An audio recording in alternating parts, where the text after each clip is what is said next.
Hello. Mana sir? Selah. Hai. Okay, kelas. I'm back. Semua boleh dengar tak saya?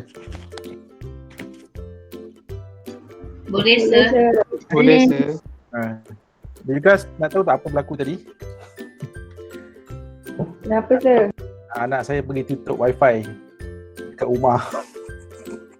Patutlah. Aduh, hai. My little daughter. Dah kena ni. Dia nak prank ayah dia. Okay. Sorry guys untuk benda macam ni. Saya ingatkan line problem tu lah sebab tak pernah macam ni. Okay, right. Tadi kat mana Kat mana kita stop sebenarnya? Sampai sama. Okay, sama. Apa yang sama? Oh, ya. Okay. Sekejap saya share balik the screen. So macam ni lah kelas bila kita work from home, you all pun study at home kan, dia ada macam-macam lah gangguan ni. So this is common lah. Okay. Mana tadi Okay. So setakat ini boleh faham tak apa setakat yang saya dah tunjukkan ni tadi? Kelas. So nampak saya ulang balik. So ini KP tadi, KP untuk equation 2, and then kalau kita tukarkan di dalam bentuk macam ni, kan ini samalah dengan the whole of this equation to the power of half. Kan bila kita ni to the power of half, you akan dapat sama dengan this equation. Okay, dan kita tahu ini actually adalah KP prime tadi. Here, KP prime. Kan, to the power of half. Dan KP prime nilai adalah 3 times 10 to the power of 25. So kita gantikan dia dekat sini. So kuasa setengah means square root kan, punca kuasa 2. Jadi the square root of 3 times 10 to the power of 25 berapa kelas? Berapa kita akan dapat? Cuba kira tu. Square root of 3 kali 10 kuasa 25 kelas. Dapat tak? What's the answer? So nak tahu punya jawapan dulu.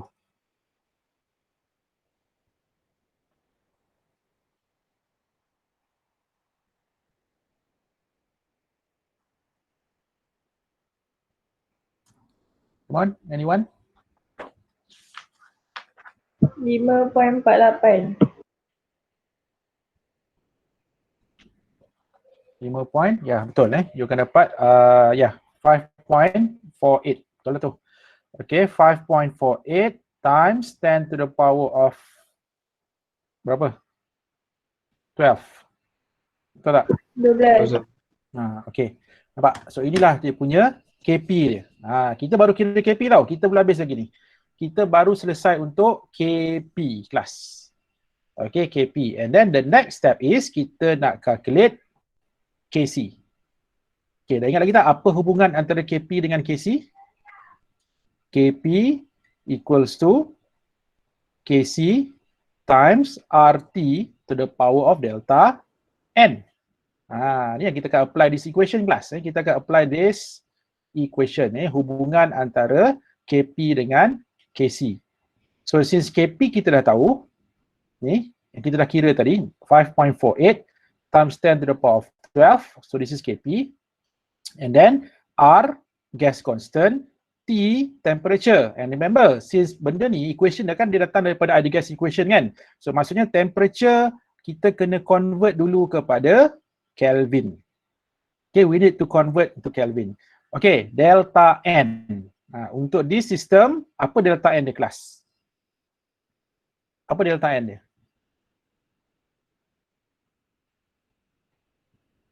So sebelah, yes. Kalau yang delta N tu kan, dia guna equation 1 ke 2? Equation 2 lah. Equation 2 lah sebab dia sebab you kena baca soalan. Soalan ini dia minta untuk apa? Dia minta untuk this equation. Dia minta untuk this equation. Unless kalau dia minta untuk the first equation. Kan, you nampak tak baca soalan? Calculate KP and KC at the same temperature for the reaction yang bawah ni. Melainkan kalau dia minta untuk yang atas, sama juga, kita still boleh guna equation ni juga. Cuma beza dia punya delta N dia lah yang akan lain kan. Jadi dalam case ni, so sebelah reactant berapa mol? Kita ada berapa mol ni? 1 plus half, 1.5 lah kan? 1.5 mol sebelah reactant, sebelah produk kita ada 1 mol. Jadi 1 mol minus 1.5 mol, berapa total mol dia? And then you masukkan dekat delta Betul. N. And then you selesaikan. So, cuba you kira dapat berapa jawapan. What's the answer? Okay, saya bagi jawapan nanti you tengok you dapat tak? Your KP, okay, bukan KP, kita nak kira KC, sorry. Your KC untuk this second equation, equation number 2, you akan dapat dia punya nilai dia should be 2.7 times 10 to the power of 13. 2.7 times 10 to the power of 13. So this is the KC value untuk this equation. Okay, di mana kita dapat daripada this equation lah, daripada persamaan yang kita derive tadi, awal-awal tadi. Dapat tak? Dapat tak jawapan tu? Cuba kira tengok. Dapat, sir. Dapat Okay, good. Jadi itulah dia cara untuk kita apply that equation. Normally dalam soalan dia akan bagi macam tu lah. First, sama ada dia akan bagi KC dulu, dia minta you kira KP, ataupun dia bagi KP dulu, dia minta you kira KC. Dia depends pada question. Okay. So, anything you nak tanya tentang this equation ini? Ada tak? Kalau tak ada, saya nak teruskan dengan the next. Okay, so kita teruskan je lah. Saya rasa tak ada masalah sangat lah untuk ni kan. Alright, so next is, kita move on to the next part of this 6.2 class. Kita pergi pada the next part. Okay, kita dah mula masuk pada 6.2D. 6.2D. Okay, in 6.2D, this time, you akan belajar apa tau? You akan belajar macam mana nak kira KC, macam mana nak kira KP, dan also macam mana nak kira the quantities of species present at equilibrium. So when we say quantities of species present at equilibrium ni, dia boleh jadi concentration, boleh jadi dia minta you kira pressure, and in some cases, dia boleh juga minta you kira mole. Maksudnya dia akan minta kita kira, okay, either one of this pada equilibrium. Contohnya dalam soalan tu dia bagi KC given, okay, dia minta you kira concentration at equilibrium, ataupun KP given, dia minta you kira partial pressures of each species at equilibrium. Inilah apa yang you akan belajar dalam this 6.2D. 6.2D. Okay. And then kalau kita tengok pula 6.2D ni, there will be two types of problems, two types of equilibrium problems. So, apa dua jenis ni kita tengok. Yang pertama, the first type of equilibrium problem, apa tahu? You were given the equilibrium quantities. Contohnya, concentration diberi, partial pressure diberi, ataupun moles of species dalam equilibrium equation tu given. At equilibrium given, and then apa soalan minta? Kira KC ataupun kira KP. Ini the first type of problem. The second type of problem adalah you diberi initial quantities. Apa itu initial? Initial means sebelum reaction itu capai equilibrium. Sebelum dia capai equilibrium. And then what else given? KP dan KC given.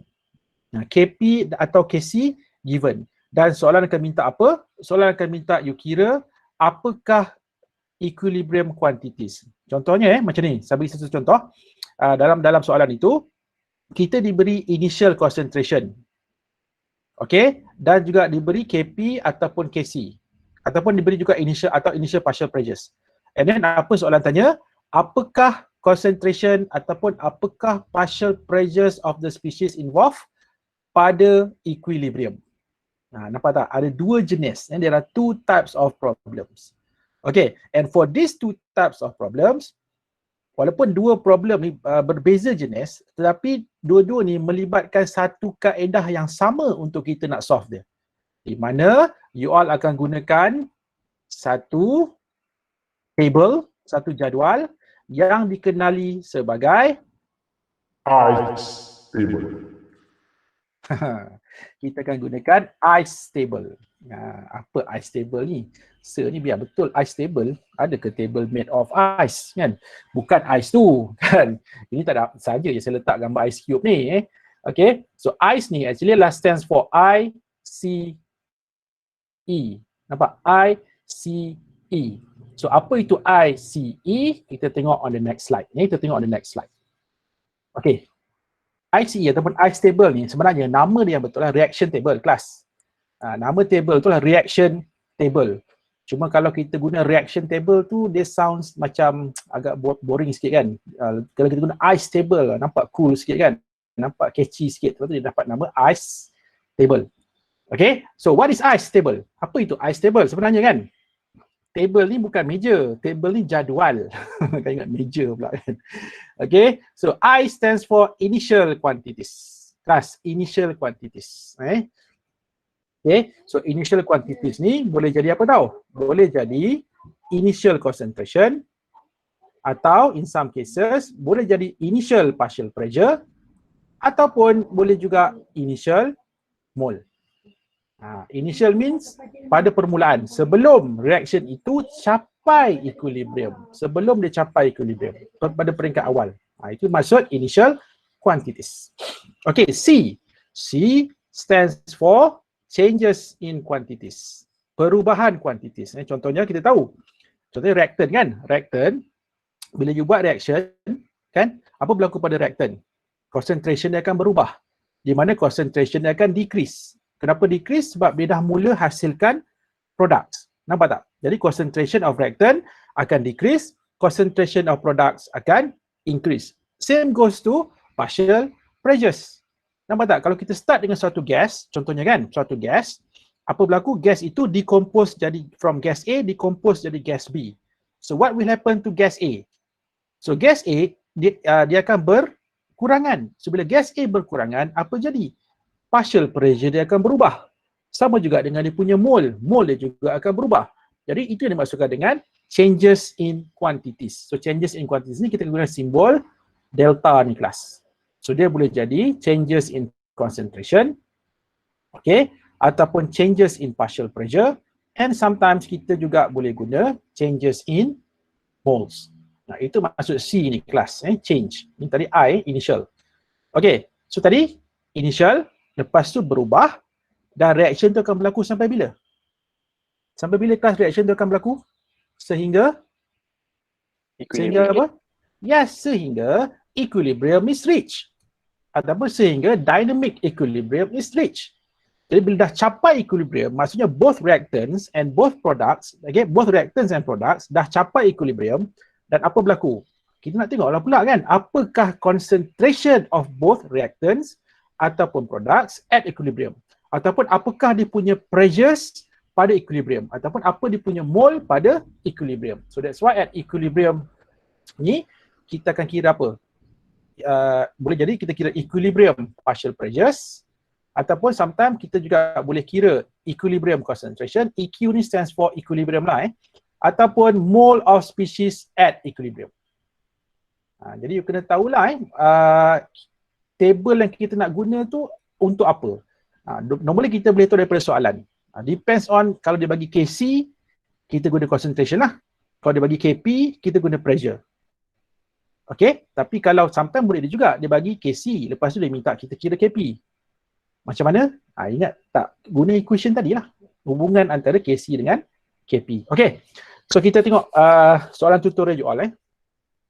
So now kita tengok soalan tutorial you all. Question number 7. Ini adalah the first question di mana you all akan apply this ICE table. Kita akan apply this ICE table. Okay. So saya akan ajar you all step by step macam mana kita nak apply this ICE table. Okay, now let's look at the question. Okay kelas Yep. What do we have here? Kc is 4.5. Ini Kc dia. Untuk reaction apa? Ini dia punya reaction dia at equilibrium. Okay, soalannya sekarang, if 0.3 moles of N2O4 is placed into a 2 liters container, what are the equilibrium concentration of both gases? You faham tak soalan ni? Dia macam ni tau. Asalnya kita ada satu bekas. Okay, so apa berlaku? Bekas ini bersaiz 2 liters. Okay, kita ada bekas yang bersaiz 2 liter. Tak nampak lah warna ni. Okay, bersaiz 2 liter ataupun the volume is 2 liters. And then apa kita buat? Initially kita masukkan gas apa? Kita masukkan gas N2O4.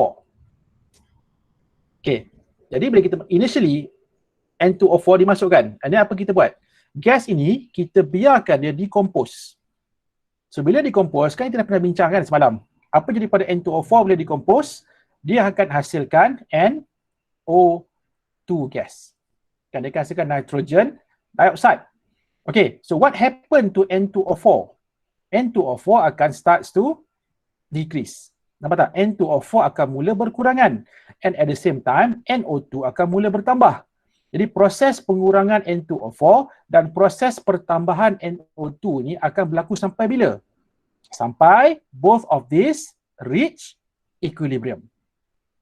Dan dia akan tanya, sebab tu soalan dia tanya macam pada soalan kan, what are the equilibrium concentration of both gases? Maksudnya once both of these two gases reach equilibrium, apa kepekatan?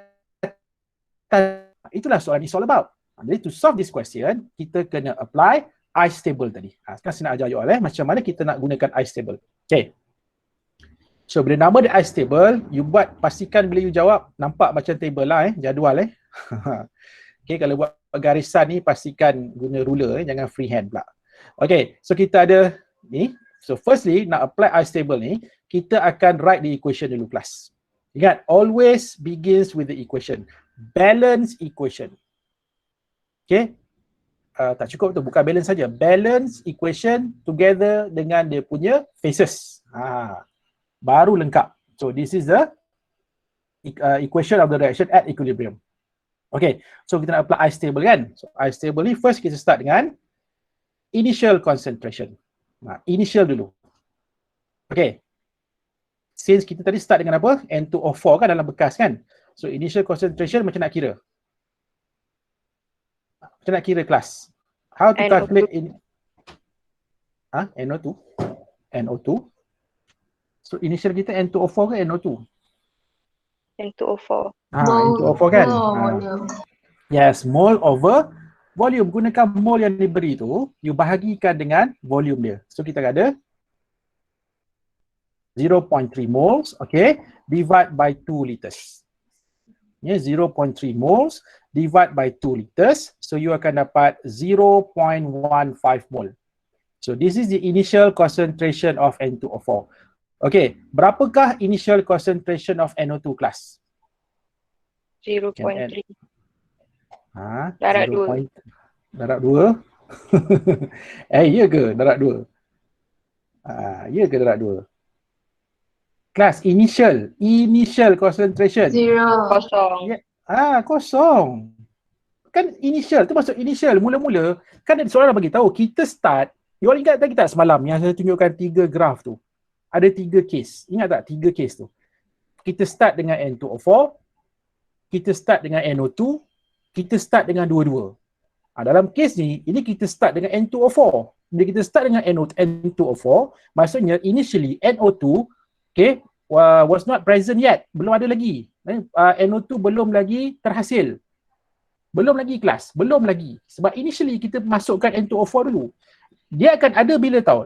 Kalau soalan kata, initially kita mix dua-dua gas. Nampak tak? Initially kita mix both of the gases. Itu baru dua-dua ni ada nilai.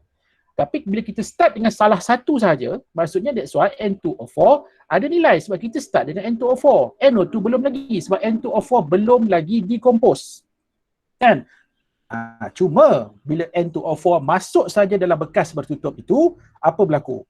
N2O4 akan start to decompose. Jadi bila N2O4 starts to decompose, apa jadi pada dia punya concentration class? What shall happen to N2O4 punya concentration? Bertambah ke berkurang? Yes, N2O4 dia punya concentration akan decrease. Dan kita tak tahu setakat ni berapa banyak dia akan decrease kan. So kita akan tulis apa? Kita akan tulis N2O4 dia punya concentration akan decrease sebanyak X. Itu yang jadi minus X. Minus X. Okay, sebab apa? Sebab dia akan berkurangan. Okay, and what happened to NO2? Dan N2O4 bila dia mula berkurangan, NO2 akan mula bertambah. Betul tak? Kan? Sebab apa? NO2 tadi datang daripada N2O4. Jadi maksudnya walaupun initially, okay, NO2 ni 0, tetapi once N2O4 starts to decompose, NO2 mula bertambah. Tapi buat masa ni kita belum tahu lagi berapa banyak pertambahan itu. So that's why kita akan tulis apa? Plus 2x. Yes, 2x. Okay, maybe some of you akan tanya, sir, kenapa ini x, ini 2x? Okay, dia punya koefisien ni, okay, akan mempengaruhi dia punya perubahan. Contohnya kalau it is 1 mole, kalau dia berkurangan sebanyak 1x. Okay, macam ni kan, dia 2 moles, so kalau dia bertambah, dia akan bertambah sebanyak 2x. Kalau let's say sini 3 moles, 3x. Half mole, half x. Jadi ingat changes akan depends on the equation. Okay, bergantung kepada coefficient of each species dalam equation itu. Okay, so sekarang kita tahu kan, ini N2O4 dia akan berkurangan sebanyak X. Okay, kelas. Dan sampai bila dia akan berkurangan ni? N2O4 ni, sampai bila? Equilibrium. Sampai bila? Yes, sampai dia capai equilibrium. Sama juga dengan NO2. NO2 akan mula bertambah sehingga dia juga capai equilibrium. Dan you pun dah belajar kan dalam dynamic equilibrium. What happen at dynamic equilibrium? Concentration tidak lagi berubah. Kan? Concentration tidak lagi berubah. Jadi, apa jadi pada concentration of N2O4 at equilibrium? Kita akan dapat 0.15 minus X. Jadi, inilah kepekatan N2O4 pada equilibrium, while NO2, this is the equilibrium concentration of NO2 at equilibrium. Ni 2x lah kan, you akan dapat equals to 2x. Okay, so inilah di kelas yang kita sebut sebagai ICE table. Okay, ICE table. ICE table. ICE itu initial changes equilibrium. Okay, and then kita nak solve kan, sebab soalan minta you kira dia punya equilibrium concentration kan. So sekarang soalan minta inilah. Soalan minta apakah equilibrium concentration of N2O4 and what is the equilibrium concentration of NO2. And of course, in order to kita nak dapatkan both of these concentrations, kita kena solve apa dulu? Kita kena solve for X. Sebab kalau kita tak tahu nilai X, macam mana kita nak kira both of these kan dia punya concentration. So that's why kita kena solve for X first. Kita kena selesaikan X dulu. Apakah nilai X ni sebenarnya? Okay, jadi to solve for this, okay, kita tahu sekarang ni, kelas at equilibrium, kan, at equilibrium, okay, Kc, ini adalah Kc of this reaction. Ini dia punya Kc dia. Okay, Kc dia kan. Terus saya kata, by now semua orang dah tahu dah macam mana nak tulis Kc, macam mana nak tulis Kp. Okay, so ini Kc untuk this reaction. Okay, dan kita tahu the two concentrations class, the two concentrations in this Kc adalah concentration pada mana? Class, concentration dalam Kc ni mewakili which concentration? Equilibrium. Mewakili, yes, mewakili equilibrium concentration. Dan kita dah tahu kan, at equilibrium, concentration of NO2 adalah 2x. And concentration of N2O4 adalah apa? 0.15 minus X. Nampak tak? Ini 2X, ini 0.15 minus X. Dan what else given? Kc value. Kan Kc diberi dalam soalan. Jadi apa kita akan buat seterusnya? Kita akan substitute, okay, into this. Nampak tak? You akan dapat 4.5 equals to 2x squared Okay, divide by 0.15 minus X. Okay, so sekarang you kena buat apa? Barulah kita akan solve for X. Okay. Cuba selesaikan X.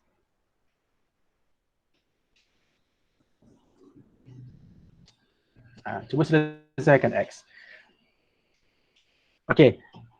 Biasanya kelas this topic chapter 6 ni, normally students konsep kimia tu tak ada masalah tau. Tak ada masalah sangat normally. Dia akan masalah bila? Masalah dekat sini. Bila nak selesaikan X, salah. Tu saya risau tu So hati-hati bila you buat calculation. Especially when kita nak solve for X ni. Kita nak selesaikan X. Okay, cuba kira tu. Okay, cuba kira tu. Dapat apa X?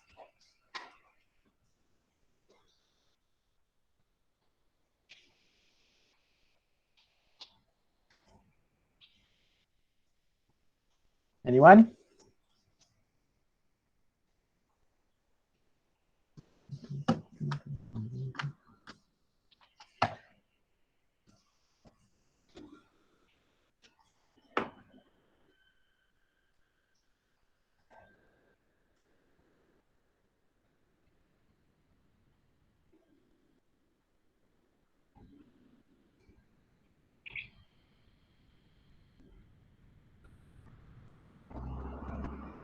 Guys, kenapa silent ni? Yeah. Yes. There'll be two Yes. values, right? Pardon? I got 0.132 Okay. and negative 1.257. So must take the positive value, right? So, Okay, yes, of course. Why? Kenapa kita macam tu? because plus 2x means because it's increasing, what? So must be positive value. So, Okay. No, saya tanya tadi kenapa? Why there are two values of X? Maksudnya you solve this X using quadratic. Yes, good. Quadratic equation. Sebab tu saya saja tak bagi tahu. So saya nak tengok you all masih ingat lagi tak kan? Maksudnya sekarang ni kelas, to solve for this X value ni, okay, kita kena guna quadratic equation. Tapi saya tak ada masalah. You all quadratic equation ni you boleh compute dalam calculator je kan. You tak perlu kira guna persamaan itu kan. You just compute into the calculator, you masukkan nilai A, nilai B, nilai C, kan you boleh kira. So maksudnya you akan dapat two values of X. Okay, apa dua value X tu? 0.132. Okay, sekarang saya tulis. First 0.132. 132. Okay, X yang kedua? Negative 1.257. Negative 1.257. Okay. Okay, kelas So we are going to get two values of X. Okay, walaupun dapat two values of X, okay, there can only be one. Only the chosen X sahaja yang akan kita ambil. So in this case, which value of X yang kita akan choose? Which value of X?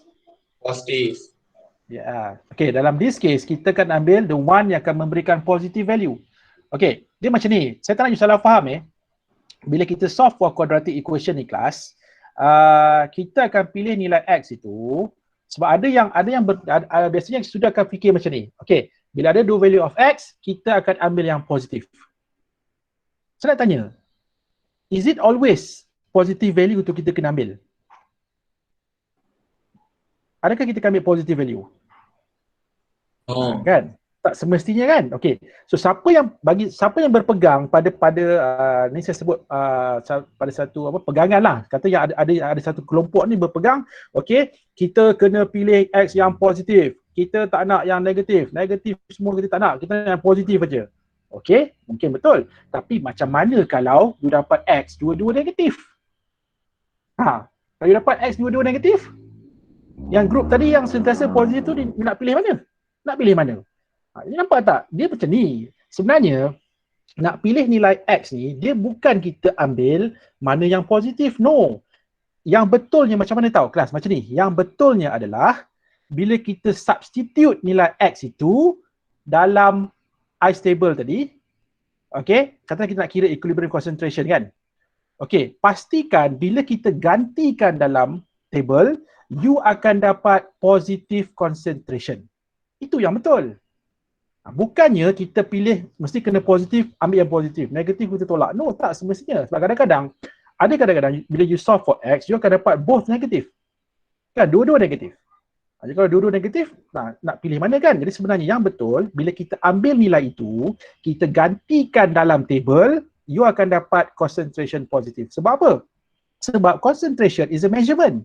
Ukuran. Concentration mesti always positif. Jadi dalam this case, kenapa kita tak ambil negatif ni kelas? Kenapa tak ambil negatif ni? Sebab bila kita ambil negatif ni, kalau kita gantikan dalam, contohnya you gantikan dekat sini kan, 2x, you ganti dekat 2x. Jadi kalau 2 times this value, you akan dapat negative concentration. See? So that's why this value of x, kita katakan this value of x adalah negligible. Kita abaikan this value of x. Jadi mana yang chosen? This value of x is chosen. 0.132. Kelas kan? That's why kita akan pilih this value of x. Okay, 0.132 and not this negative value. Bukan ini. Okay, bukan negative 1.257. Okay, so everybody clear tentang benda ni So sebenarnya ini sebenarnya matematik sebenarnya. Dia bukannya chemistry sangat pun. Okay. So ingat ini especially kalau case yang melibatkan application of quadratic equation ni kelas. And saya beritahu awal-awal normally kalau ikut past years punya experience lah students selalu dia akan stuck dekat sini lah. Ya, biasanya I stable semua dah betul. KC, KP betul. Tapi bila dia nak solve for X, biasanya ramai sudah suka buat mistake kat sini.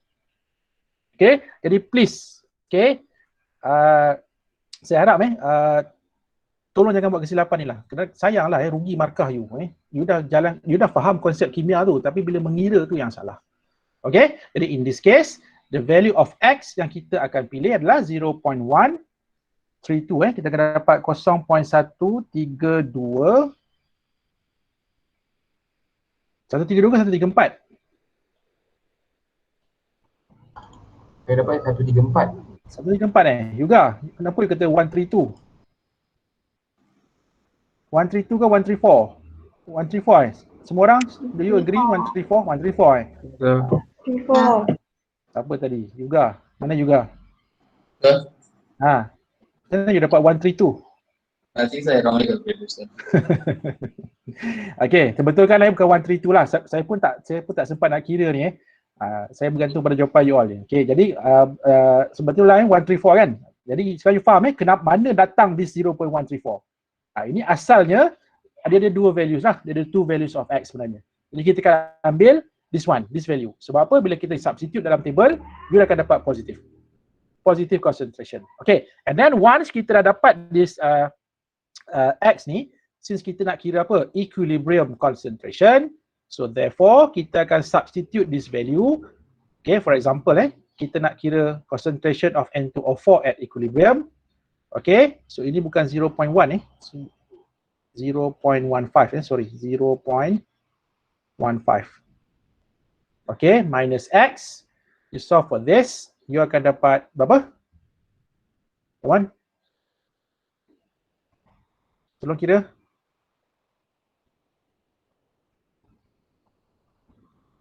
Plus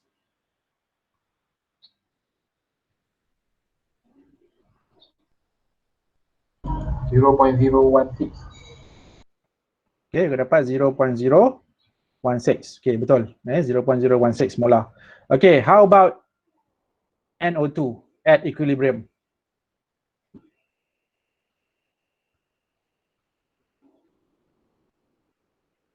So 2x kan? So 2x you times dengan 2 times x betul ataupun 2 darab dengan 0.134, so you should get 0.268 molar plus. Okay, so these are the answers. Okay, ataupun kita katakan the equilibrium concentration of N2O4 and also equilibrium concentration of nitrogen dioxide. Okay, so kita move on to the next question.